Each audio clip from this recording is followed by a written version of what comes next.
నమస్తే, welcome to our channel. ఇప్పుడు మీకు రాజశేఖర్ రెడ్డి గారు 2004లో ఎన్నికల అఫిడవిట్ లో పెట్టినటువంటి ఆయన ఆస్తి వివరాలు ఇక్కడ పెడుతున్నాను చూడండి. ఆయనకు SBI లో ఉన్నది 1000 రూపాయలు, ఆంధ్ర ప్రగతి గ్రామీణ బ్యాంకులో ఉన్నది 1000 రూపాయలు, ఆయన చేతిలో ఉన్న డబ్బులు 80,000 రూపాయలు, ఆయన LIC 1 లక్ష రూపాయలు, ఆయన ఇంటి విలువ 5 లక్షల రూపాయలు.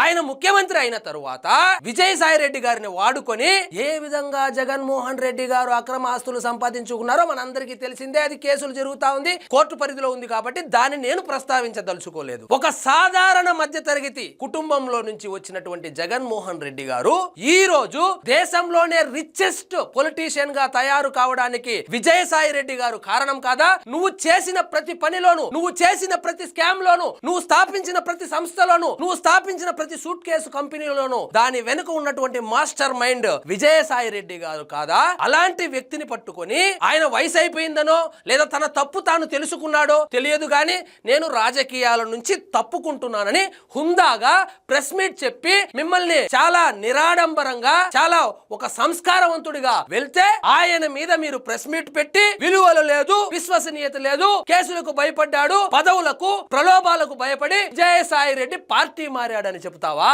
అదే విజయసాయి రెడ్డి ఈ రోజు అడ్డం తిరిగాడు. అయ్యా జగన్మోహన్ రెడ్డి గారు, నేను బతికినంత కాలం విలువలు విశ్వసనీయతతోనే బతికానని చెప్పి ఇండైరెక్ట్ గా ట్విట్టర్ వేదికగా విరుచుకపడ్డాడు. ఈ విధంగా వైఎస్ఆర్సీపీ శ్రేణులు జీవితంలో మనం చూడము అనుకున్నటువంటి దృశ్యం ఇప్పుడు సోషల్ మీడియా వేదికగా హాట్ టాపిక్ గా హల్చల్ అవుతుంది. నిన్న ప్రెస్ మీట్ లో జగన్మోహన్ రెడ్డి గారు పార్టీ మారే వాళ్ళు ప్రలోభాలకు గురి అవుతున్నారు, విలువలు లేవు, విశ్వసనీయత లేదు, కేసులకు భయపడుతున్నారు, పదవులకు ఆశపడుతున్నారు అని చెప్పిన జగన్మోహన్ రెడ్డి గారు అదే మాటకు వస్తే వైఎస్ఆర్సీపీ పార్టీలో విలువలు విశ్వసనీయత లేని మొట్టమొదటి వ్యక్తి మీరే జగన్మోహన్ రెడ్డి గారు. మీరు ఏ పార్టీ నుంచి వచ్చారు? మీరు వచ్చింది కాంగ్రెస్ పార్టీ నుంచి కాదా?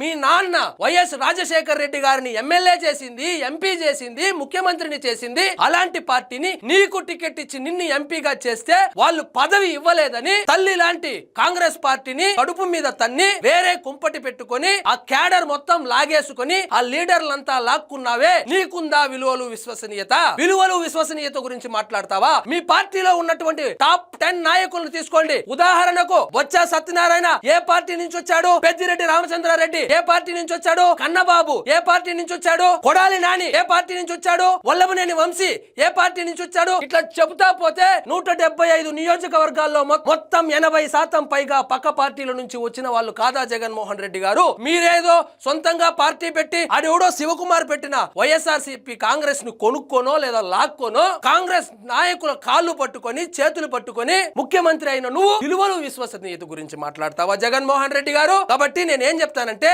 ఈ పార్టీలో నువ్వు తయారు చేసినటువంటి నాయకత్వం ఏదైతే ఉందో ఒకసారి చెప్తాను విను. ఒక గోరెంట్ల మాధవ్ నీ ప్రాడక్టే, ఏం చేశాడో మనకు తెలుసు. ఇంకోటి నందిగాం సురేష్ ఆయన ఏం పనులు చేస్తాడో మీకు తెలుసు. సో ఇలాంటి వాళ్ళను మాత్రమే నువ్వు తయారు చేసి నీ పార్టీలో పెద్ద పెద్ద నాయకులుగా చలామణి అవుతున్నటువంటి అందరూ వేరే పార్టీ నుంచి వచ్చిన వాళ్ళే, ఇంక్లూడింగ్ మీరు కూడా. మీరు పార్టీ మారే వాళ్ళ గురించి, విలువల గురించి, విశ్వసనీయత గురించి మాట్లాడుతూ ఉంటే జనాలు నవ్వుకుంటున్నారు జగన్మోహన్ రెడ్డి గారు. కాబట్టి పార్టీ ఎందుకు మారుతున్నారు? మీరు ఇంకా పార్టీని నడపలేరని, మీ వ్యవహార శైలి నచ్చక, ఓడిపోయిన తర్వాత ఏమైనా మార్పు చెందుతాడేమో, ఇంకోసారి గెలవచ్చునేమో అని మొదట్లో అనుకున్నప్పటికీ మీ వ్యవహార శైలి వల్ల మీరు మొండిగా ముందులాగే బిహేవ్ చేస్తుంటే ఇంకా ఈ పార్టీ చచ్చిపోయింది, ఈ పార్టీ బతకదు, ఈ పార్టీ గెలిచే అవకాశం లేదు అని కదా నాయకులు పక్క చూపులు చూస్తున్నది. మీరు కార్యకర్తల్లో ఆత్మస్థైర్యాన్ని నింపడం కోసం, నాయకులు పార్టీ మారకుండా ఉండడం కోసం నాకు 40% ఉంది, వచ్చే 30 సంవత్సరాలు నేనే ముఖ్యమంత్రి, కూటమి ఓడిపోబోతుంది అని చెబుతున్నారే గాని